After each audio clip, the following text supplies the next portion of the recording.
Здравейте! Днес ще чета Матей 5 глава, 27 стих. Чули сте, че е било казано: не прелюбодействай, но аз ви казвам, че всеки, който гледа жена, за да я пожелае, вече е прелюбодействал с нея в сърцето си. Ако дясното ти око те съблазнява, извади го и го хвърли, защото по-добре е за теб да погине една от телесните ти части, а не цялото ти тяло да бъде хвърлено в пъкъла. Амин. Добре. Тук, естествено, не говорим за истинска физическа травма върху нашето тяло. Значи, искам да уточня нещо много важно.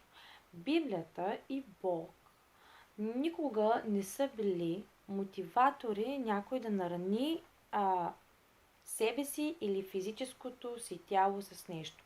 Напротив, Библията те учи как да запазиш тялото си, как да се грижиш дори за него и как да живееш по-добре живота си на земята. Това са важни неща, които трябва да бъдат уточнени и всички хора трябва да ги знаят. Пак казвам, тук говорим не буквално човек да нарани тялото си, но да изкорени грехът от себе си.